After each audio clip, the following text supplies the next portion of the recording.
வணக்கம் நண்பர்களே. இன்றைக்கி ஒரு முக்கியமான வரலாற்று செய்தி. இது நான் சொல்லலை.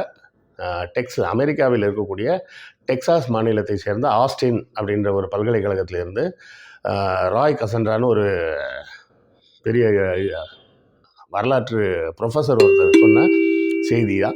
அந்த செய்தியை கேட்டிங்கன்னா உங்களுக்கே ஆச்சரியமாக இருக்கும். அந்த செய்தி என்னன்னா, ஜெருசலேம் நகரை இஸ்லாமியர்கள் கைப்பற்றியது எப்படி, இதுதான் அந்த செய்தி. அதற்குண்டான காணொளியை போடுறேன், பாருங்க. And that's how the Muslims conquered Jerusalem. And that's the stuff that's left out of your history books.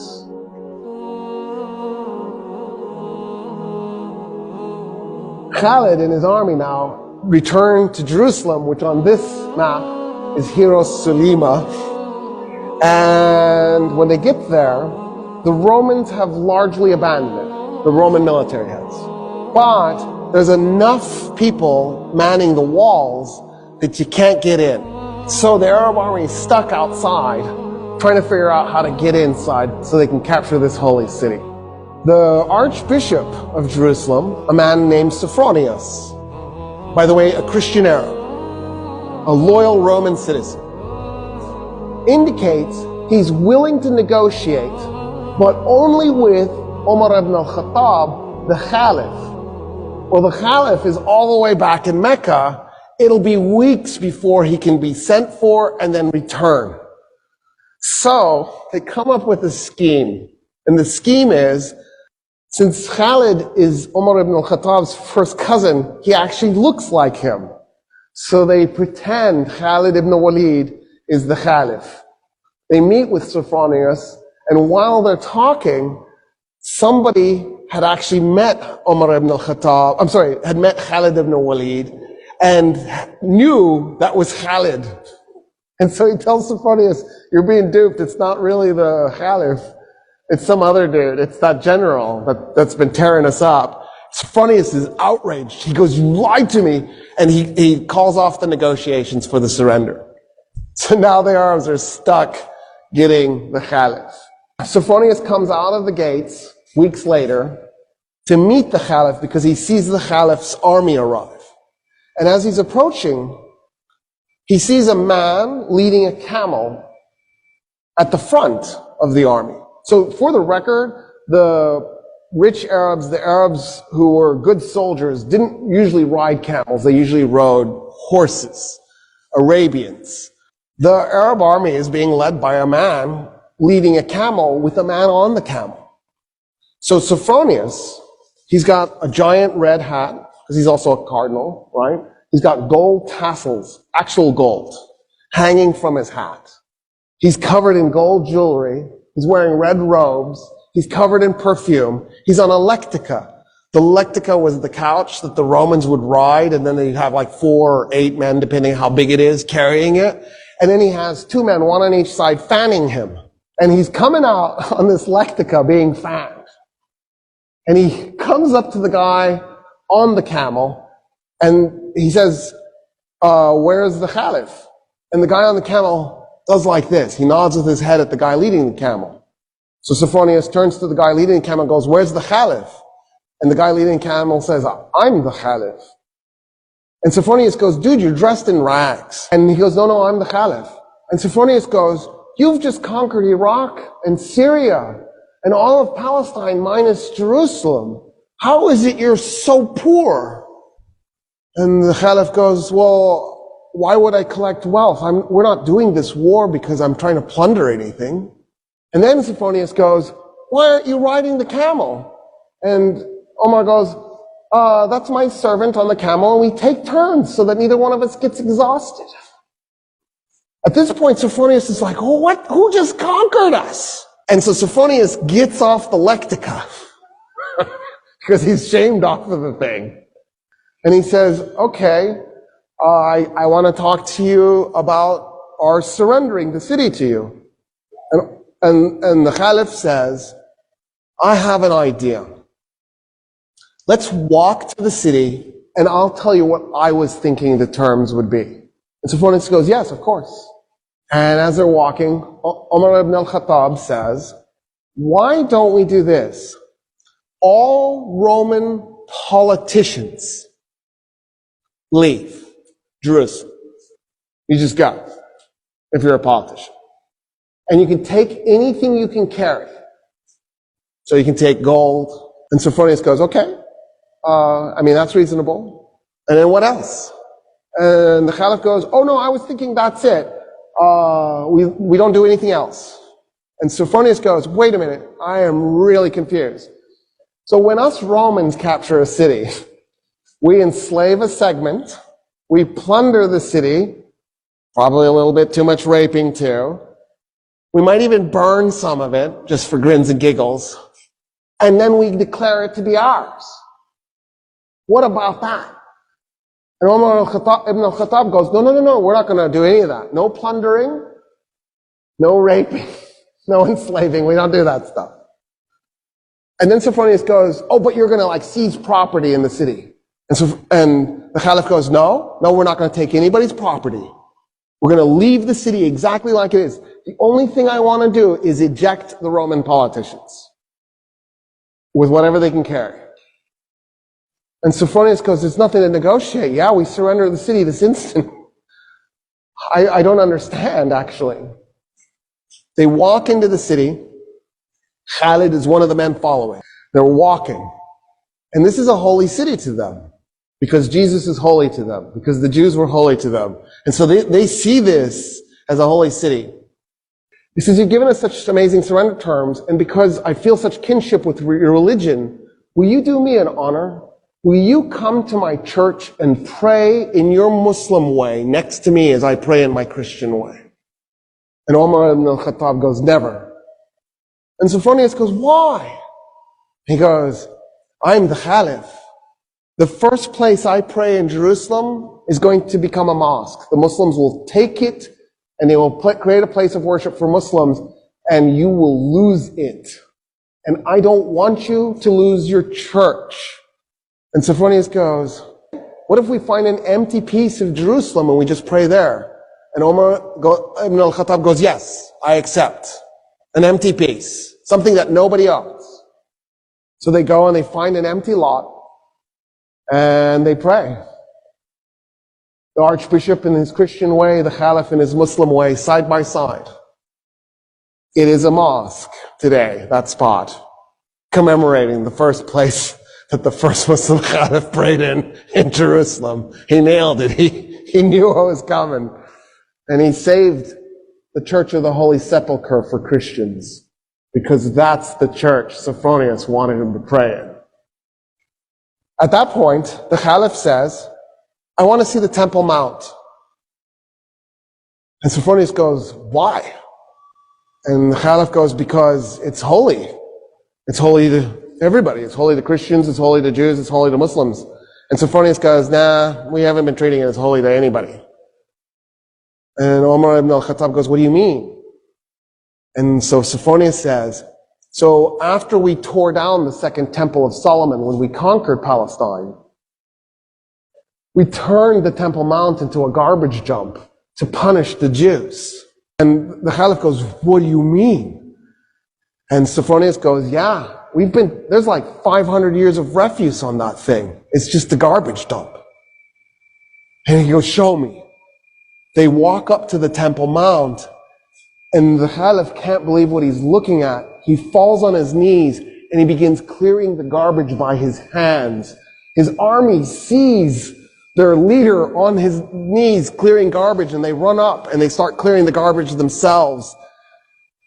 And they clear the garbage off the Temple Mount. The Caliph goes, okay, I want to meet some of the Jews living in Jerusalem. And Sophronius goes, there are no Jews in Jerusalem. And the Caliph goes, what do you mean there's no Jews in Jerusalem? The city is holy to the Jews. How could there be no Jews? And he says, well, us Christians, we pretty much murder them every chance we get. We really hate Jews. And Umar ibn al-Khattab goes, no, this is wrong. You can't do this. And so he turns to a convert to Islam, a Jewish convert to Islam, and he says, I need you to find me 80 Jewish families that were willing to volunteer to move to Jerusalem so we can reestablish a Jewish presence in this city. And that's how the Muslims conquered Jerusalem. And that's the stuff that's left out of your history books. Isn't that crazy? Because isn't that an amazing story?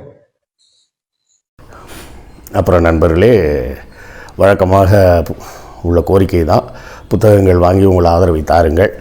புத்தகங்கள் விற்பனையின் மூலமாக வரும் பணத்தை கொண்டு தான் நம்ம இந்த சேனலை நடத்துகிறோன்றது உங்களுக்கு நல்லா தெரியும். அப்புறம் பார்த்திங்கன்னா, பண்டைய உலகின் வரலாறு அப்படின்னு ஒரு 2 மணி நேர ஆவணப்படம் இருக்குது. அதையும் பார்த்து உங்கள் ஆதரவை தாருங்கள். 3வது கோரிக்கைன்னு இல்லை, விருப்பம் இருக்கிற நண்பர்கள் என்னோட டெலகிராம் குரூப்பில் சேர்ந்து நேரடியாக என்னோடு உரையாடலாம். தினமும் மாலையில் நான் பதிலளிப்பேன். இப்போ கொஞ்ச நாளாக ஒன்றும் பதில் போட முடியல, கொஞ்சம் ட்ராவலிங்கில் இருக்கிறதுனால. பட்டு தொடர்ந்து டெய்லி பதில் சொல்லப்படும். உங்களுடைய கேள்விகளை நேரடியாக அங்கே கேட்கலாம். அடுத்தால வேறு சேனல்கள் நடத்தும் நண்பர்கள் யாராவது இந்த காணொளியை பார்க்கும்போது நான் உங்கள் சேனலில் பேசினா நல்லாயிருக்கும்னு நினச்சிங்கன்னா தாராளமாக கீழே இருக்கக்கூடிய வாட்ஸ்அப் நம்பரில் தொடர்பு கொண்டு தோழர் அமுதாவை காண்டாக்ட் பண்ணுங்கள். அப்புறம் எனக்கு இதெல்லாம் எதுவுமே முடியாது சார் அப்படின்னீங்கனாலும் பரவாயில்ல, சப்ஸ்கிரைப் பண்ணிங்கன்னா கூட அதுவே ஒரு பெரும் ஆதரவு தான். லைக் போட்டிங்கனாலும் ஆதரவு தான், கமெண்ட் போட்டிங்கனாலும் ஆதரவு தான். இந்த வீடியோவை வாட்ஸ்அப் மற்றும் வேறு சமூக தளங்களில் பகிர்ந்தாலும் அதுவும் ஒரு வகையான ஆதரவு தான். மொத்தத்தில் உங்களது ஆதரவை ஏதாவது ஒரு வகையில் எங்களுக்கு தொடர்ந்து கொடுத்துக்கிட்டே இருங்க. என்ன பார்த்துட்டிங்களா? இந்த ப்ரொஃபஸர் ராய் காசா கிராண்டா இவர் ஒரு முக்கியமான செய்தியை சொல்கிறார். அதாவது த சீஜ் ஆஃப் ஜெருசலேத்தை முற்றுகையிட்ட அந்த நிகழ்ச்சிகளை பற்றி சொல்கிறாரு. இது நடந்தது கிபி 636 மற்றும் 37 ஆகிய ஆண்டுகளில் நடக்குது. அந்த காலகட்டத்தில் என்ன நடக்குதுன்னா, காலித் அப்படின்ற ஒருத்தர் தலைமையில் தான் அந்த போர் நடக்குதுன்னு சொல்கிறாங்க. அப்போது இவர்கள் இந்த இஸ்லாமிய ஆர்மி போய் ஜெருசலேம் நகரை முற்றுகையிட்டு விட்டது. அந்த காலகட்டத்தில் பார்த்திங்கன்னா, ரோமானியர்கள் பெரும்பாலானவர்கள் ஜெருசலேமை விட்டு வெளியேறிட்டாங்க. அப்போது பெரிய அளவில் ஜெருசலேமில் ரோமானிய படைகள் இல்லை. ஆனாலும் அந்த கோட்டைகளை பாதுகாக்கும் அளவிற்கு தேவையான இராணுவ வீரர்கள் இருக்கிறாங்க. அவர்களால் பாதுகாக்க முடியுமே தவிர எதிர்த்து சண்டை போட்டு ஜெயிக்க முடியாது அப்படின்றது தெளிவாக இருக்குது. சரியா? அப்போது என்ன பண்ணுறதுன்னு புரியாமல் உட்கார்ந்துருக்கிறாங்க. அப்போது அந்த ஜெருசலேம் நகரின் ஆர்ச் பிஷப்பாக இருப்பவரின் பெயர் செஃப்ரோனியஸ் அப்படின்னு பேர். அவருக்கும் அந்த ரோமானிய பெயர் தான், செஃப்ரோனியஸ் அப்படின்ற பெயரோட அவர் ஆர்ச் பிஷப்பாக இருக்கிறார். அவர் என்ன பண்ணுறாரு, நான் பேச்சுவார்த்தை நடத்துகிறேன், நகரத்தை சரண்டர் பண்ணுறோம், சரண்டர் ஆகிறதுக்கு உண்டான கண்டிஷன்ஸ் எல்லாம் பற்றி பேசணுன்னா நான் காலித் அவர்களிடம் மட்டும்தான் பேசுவேன், வேறு யார்ட்டையும் பேச மாட்டேன் அப்படின்னு சொல்லிடுறாரு. அப்போது ஏன்னா அவருக்கு ரொம்ப பயம், அந்த பயத்தின் காரணமாக அப்படி சொல்கிறாரு. அப்போது இவங்கெல்லாம் என்ன பண்ணுறாங்க, அந்த காலித் மாதிரியே இருக்கக்கூடிய ஒரு ஆளை காமிச்சு இவரை கொண்டு போய் அவர் தான் காலிதுன்னு சொல்லிடலாம். ஏன்னா காலித் ரொம்ப தூரத்தில் இருக்கார், அவர் வந்துட்டு போகிறதுக்கே கிட்டத்தட்ட சில வாரங்கள் ஆகும். அப்படின்றதுனால என்ன பண்ணுறதுன்னு சொல்லி இன்னொருத்தரை கூப்பிட்டு போகிறாங்க. அவங்க போய் பேச்சுவார்த்தை ஆரம்பிக்கும் போதே அவங்க வேறு யாரோ ஒருத்தர் ஏற்கனவே இவரை பார்த்துருப்பார்ல, அவர் போய் சொல்லிடுறாரு, இவர் காலிதெலாம் இல்லைங்க, அவர் மாதிரி தான் இருப்பார் பார்க்குறதுக்கு அப்படின்னு சொல்லி சொன்னோடனே வேறு வழி இல்லைன்னா அந்த பேச்சுவார்த்தையும் முறிந்து விடுகிறது. பிறகு காலிதே வர்றாரு. வரும்போது இந்த சாஃப்ரோனியஸ் என்ன பண்ணுறாரு, லெட்டிகா அப்படின்ற இதில் ஏறி வர்றார். அந்த காலத்தில் போப்பாக இருப்பவர்கள் இவங்கெல்லாம் பார்த்திங்கன்னா அவங்களோட உடை அலங்காரமே பயங்கர அலங்காரமாக இருக்கும். தங்கத்தில் செய்யப்பட்ட தொப்பிலாம் வச்சுருந்தாராம். அது போக லெட்டிகான்னா வேறு ஒன்றும் இல்லை, பல்லக்கு. நம்ம இப்போ சொல்லக்கூடிய பல்லக்குன்றது மாதிரி உள்ள ஒரு விஷயந்தான் லெட்டிகான்னு சொல்கிறது. என்ன ஒன்று, இந்த லெட்டிகாவில் மேலே கூரை மாதிரி போட்டு மூடி இருக்காது, ஒரு பெரிய அலங்கார சீட்டு மாதிரி இருக்கும். அந்த சீட்டை ஒரு 8 பேர் தூக்கிட்டு வருவாங்க. இங்கே நம்ம ஊரில் ஆதீனங்கள்லாம் பல்லக்கில் போகணுன்றாங்களே, அதே போலவே அந்த பல்லக்கு தான் லெட்டிகான்னு சொல்லக்கூடியது. அதில் வரும்போது பார்த்தா எதிரில் ஒட்டகத்தில் காலித் வர்றார், கூட ஒரு ஆள் நடந்து வர்றார். வரும்போது பார்த்துட்டு இவர் கேட்குறாரு, யார் இந்த ஆள், இவரை பார்த்தா காலித் மாதிரி தெரியலையே அப்படின்றாராம். ஏன்னா அந்த காலகட்டங்களில் பணக்கார அரபு நாட்டை சேர்ந்தவர்களில் பணக்காரராக இருப்பவங்க ஒட்டகத்தில் போக மாட்டாங்க, குதிரையில் தான் போவாங்களாம். அது வசதியாகவும் இருக்கும், வேகமாகவும் போகும் அப்படின்னு. கொஞ்சம் ஏழைப்பாளையாக இருக்கிறவங்க தான் ஒட்டகத்தில் போவாங்க போல இருக்குது. ஒட்டகத்தில் வரான் இவன் அப்படின்னு. அப்புறம் அங்கே போய் பார்த்தா எல்லாம் ரொம்ப பழைய ட்ரெஸ்ஸாக தான் போட்டிருக்காராம்.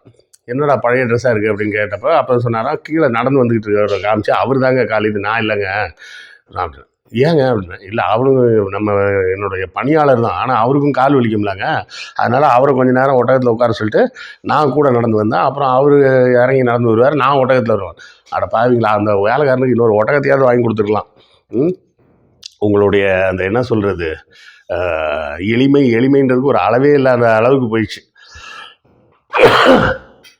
அப்போ காலிது என்ன சொன்னாரா, சரி பேசுவோம், நாம் அப்படியே நடந்து போய்கிட்டே பேசுவோம் வாங்க அப்படின்னு சொல்லி சொன்ன உடனே இவருக்கும் வந்து ஒரு மாதிரி கூச்ச சுபாவம் ஆயிடுச்சான். அவரே நடந்து வர்றாரு, நம்ம பல்லக்கில் வர்றதா அப்படின்னு சொல்லிட்டு அவர் பல்லக்கை விட்டு இறங்கி அவர் கூட நடந்து வந்திருக்கிறாரு. 2 பேரும் நகரத்திற்குள் போயிருக்காங்க.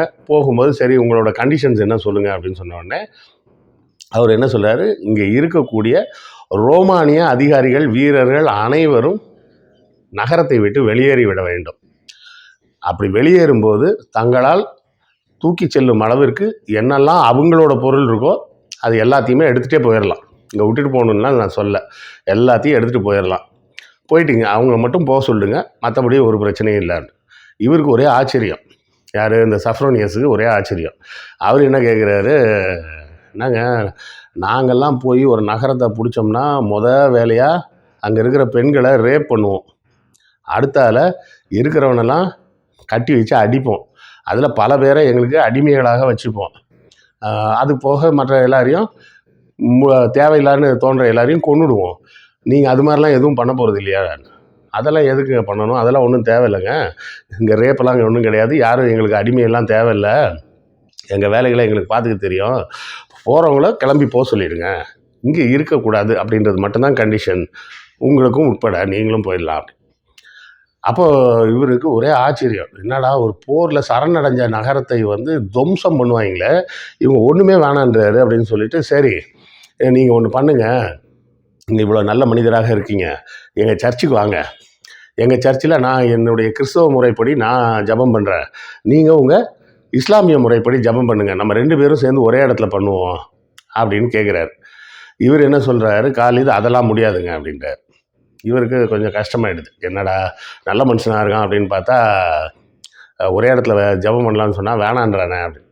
அப்போ ஏங்க ஒரே இடத்துல ஜபம் பண்ணுறதுல என்னங்க பெரிய விஷயம் இருக்குது, நீ எங்கள் தொழுகையை நடத்துங்க, நான் ஜபத்தை பண்ணுறேன், அவ்வளோதானே சொன்னான். அப்போ அவர் சொல்கிறாரு, எதுக்காக வேணான்னு சொல்கிறேன்னா, காலித் வந்து முதலில் இந்த இடத்தில் தான் ஜபம் செய்தார் அப்படின்னு பதிவாயிடுச்சுன்னு சொன்னால் எங்கள் இஸ்லாமியர்கள் அந்த இடத்தை மசூதியாக மாற்றி விடுவார்கள், சரியா? அப்படி மசூதியாக மாற்றிட்டாங்கன்னா உங்கள் சர்ச்சு உங்களை விட்டு போயிடும், உங்களுக்கு சர்ச்சு கண்டிப்பாக வேணும், அதனால் அந்த சர்ச்சை நீங்கள் இழந்து விடக்கூடாதுன்றதுக்காக தான் நான் அந்த இடத்துல தொழுகை பண்ண வேணான்னு சொல்கிறேன். வேணா வாங்க, நம்ம 2 பேரும் காலியாக ஏதாவது இடம் இருக்கான்னு பார்ப்போம், அந்த காலியான இடத்துல உட்காந்து 2 பேரும் தொழுகை நடத்துவோம் அப்படின்றார். சரின்ட்டு அது மாதிரி ஒரு இடத்துல ஜெருசலேம் நகரத்திலேயே ஒரு காலியான இடத்தை பார்த்து 2 பேரும் அவர் கிறிஸ்தவ முறைப்படி ஜபம் பண்ணுறாரு, இவர் இஸ்லாமிய முறைப்படி தொழுகை நடத்துகிறாரு, எல்லாம் முடியுது. முடிஞ்ச உடனே சரி இந்த நகரத்தில் இருக்கக்கூடிய யூத மக்களை எல்லாம் கூட்டுவாங்க அப்படின்னு கேட்குறாரு. கேட்டால் இவர் சொன்ன ஒரே ஒரு பதில் என்னென்னா, யூதர்களா, அவங்க ஏன் இங்கே இருக்கிறாங்க, ஏன் இங்கே இருக்கிறாங்கன்னா அப்படின்னு இவர் ஆச்சரியமாக கேட்குறாரு. ஏன்னா ஜெருசலேம் வந்து யூதர்கள் வாழ்ந்துக்கிட்டு இருந்த நகரம் தானுங்க, அவங்க இங்கே இருக்காமல் வேறு எங்கே இருப்பாங்க அப்படின்னு கேட்குறாரு.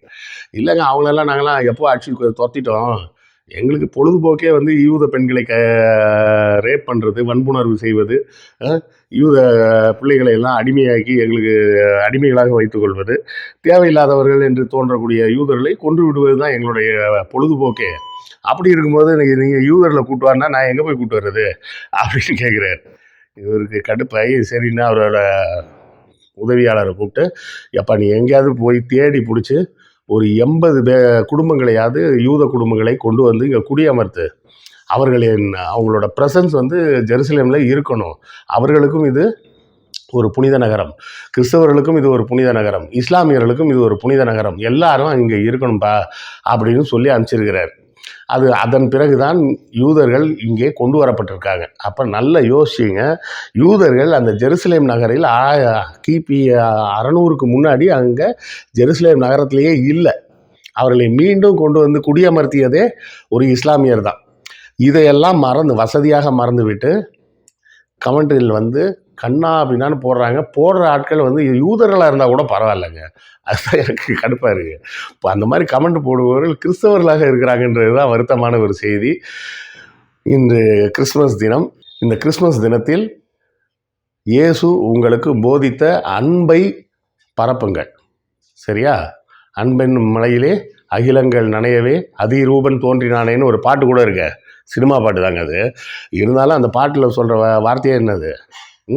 அன்பென்னும் மழையில் இந்த மொத்த உலகமும் நனைய வேண்டும் என்பதற்காக வந்து உதித்தவர் தான் உங்கள் இயேசுன்னு உங்கள் புனித நூல் சொல்லுது. நீங்கள் இப்படி தேவையில்லாமல் பாதிக்கப்படும் அப்பாவி மக்களின் மீது வன்மத்தை கக்கி கொண்டு இருக்காதீர்கள். அப்படி வன்மத்தை கக்கி கொண்டு இருந்தால் உங்கள் இயேசு கிறிஸ்து உங்களுக்கு வாக்களித்த தேவனின் பரலோக ராஜ்யத்தில் உங்களுக்கு இடம் கிடைக்காம போயிடும். அதுக்காகவாது முதல்ல வன்மத்தை கக்காமல் இருங்க, அன்பை பரப்புங்கள். அடுத்த காணொளியில் மீண்டும் சந்திப்போம். நன்றி, வணக்கம். உங்களுக்கு இந்த வீடியோ பிடித்திருக்கும் என்று நம்புகிறோம். இந்த சேனலை சப்ஸ்கிரைப் செய்யுங்கள். எங்கள் வீடியோவை உங்கள் நண்பர்களுக்கு ஷேர் செய்யுங்கள். எழுத்தாளர் கிருஷ்ணவேலின் நூல்களை தமிழ்நூல் மன்றம் வெப்சைட் மூலமும் வாங்கலாம், வாட்ஸ்அப் மூலமும் வாங்கலாம். இரண்டுக்குமான லிங்க் டிஸ்கிரிப்ஷனில் உள்ளது. நன்றி.